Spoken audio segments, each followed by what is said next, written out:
আসসালামু আলাইকুম। আমি ডাক্তার মাফিয়া আফসিন লাজ, সহকারী অধ্যাপক, শিশু সার্জারি বিভাগ, sir Salimullah medical college, Dhaka. আজকে একটা বেশ গুরুত্বপূর্ণ বিষয় নিয়ে আলাপ করব। সেটা আসলে অনেক সময় দেখা যায় কি আমাদের দেশের বাবা মারা অত গুরুত্ব দিয়ে ব্যাপারটার গুরুত্ব বুঝতে পারে না। আমরা আলাপ করব যে বাচ্চাদের জন্মের পর পর দেখা যায় যে পেট ফুলে যাচ্ছে, বাচ্চা বমি করছে, বাচ্চা খাচ্ছে না, বাচ্চার পায়খানা হচ্ছে না। এইসব একটা সমস্যা কিন্তু অনেক বাচ্চাদের আমরা পাই। এটা গ্রাম অঞ্চলের বাচ্চাদেরও পাওয়া যায়, শহরের বাচ্চাদেরও পাওয়া যায়, এবং এটার জন্য না অনেকগুলো কারণ থাকে। বাবা মায়েরা হয়তো প্রথম দিন বুঝতেই পারে না বাচ্চা খাবার খাচ্ছে আর বমি করে যাচ্ছে। তো এটা হচ্ছে সচেতনতাটা তৈরি করার জন্য যে এই অবস্থা হলে আসলে কিন্তু বাবা মাদের ডাক্তারের কাছে যেতে হবে। এটা বাসায় বসে থাকলে কিন্তু উন্নতি হবে না। যেমন বাচ্চা যদি জন্মের পর পর কোনো বাচ্চা যদি একবারও নীল বা সবুজ বমি করে, সেটা কিন্তু খুবই গুরুত্বপূর্ণ। এটা সঙ্গে সঙ্গেই ডাক্তারের কাছে যেতে হবে। অনেক সময় দেখা যায় কি যে অবহেলা করা হয় যে আচ্ছা বমি করেছে, কি হয়েছে, এটা কোনো ব্যাপার না। আবার অনেক সময় দেখা যায় যে বাচ্চা পায়খানাই করে না, জন্ম হয়ে গেছে, বাচ্চা 2 দিন পার হয়ে যাচ্ছে, 3 দিন পার হয়ে যাচ্ছে, বাচ্চা পায়খানাই করে না। এটাও কিন্তু একটা গুরুত্বপূর্ণ ব্যাপার যে বাচ্চা কেন পায়খানা করছে না।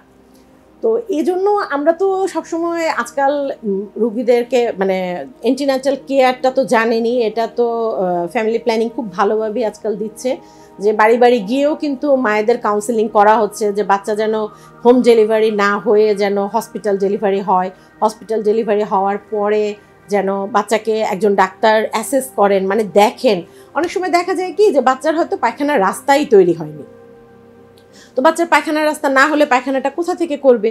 তো সেই সময় দেখা যায় বাচ্চার পেটটা ফুলে যাচ্ছে, এবং পেট যখন ফুলতে থাকে এটাকে আমরা অবস্ট্রাকশন বলি, যে বাচ্চার পায়খানা হতে পারছে না, তখন করে কি বাচ্চা নীল বা সবুজ রঙের বমি করে অবস্ট্রাকশন থাকলে।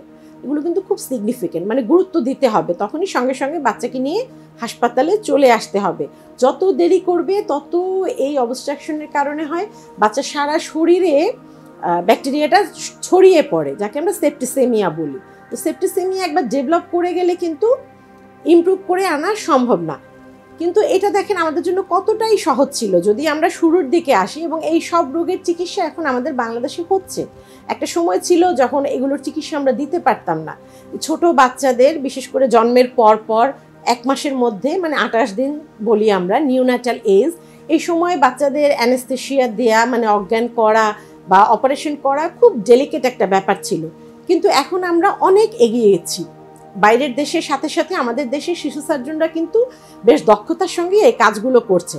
আমরা যখন বাইরের কোনো কনফারেন্সে যাই তখন কিন্তু তারাও, অন্য দেশের সবাই কিন্তু আমাদের অ্যাপ্রিশিয়েট করে, আমাদের অনেক প্রতিকূলতার মধ্যেও আমরা খুব সুন্দরভাবেই কাজ করে যাচ্ছি। কাজেই সচেতনতা এজন্যই দরকার। সচেতন না হলে তো আপনি জানবেনই না যে বাচ্চার এই সমস্যাগুলো হলে বাচ্চা কিন্তু ভালো হবে, বাচ্চার পায়খানার রাস্তা নেই। একটা সময় ছিল যখন একটা সোশ্যাল স্টিগমা ছিল, বাবা মনে করতে এই বাচ্চা তো আমার বাঁচবে না, কাজে এটাকে তো নিয়ে খালি খালি ডাক্তারের কাছে গিয়ে লাভ নেই। কিন্তু এখন কিন্তু ব্যাপারটা সেরকম না। বাচ্চার পায়খানার রাস্তা নেই, আমরা আলহামদুলিল্লাহ বাচ্চার পায়খানার রাস্তা কিন্তু আমরা তৈরি করে দিচ্ছি। আমাদের কিন্তু এখন অনেক বড় বড় বাচ্চা আছে যারা পড়াশোনা করছে, বা অনেকে 24-25 বছর, মানে আমাদের এই সাবজেক্টটা কিন্তু ডেভেলপ করেছে খুব বেশি দিন না। তো আমাদের কিন্তু এখন আমরা পাচ্ছি, আমাদের আউটকাম ভালো, এই বাচ্চাগুলোকে আমরা সুন্দর একটা জীবন দিতে পারছি।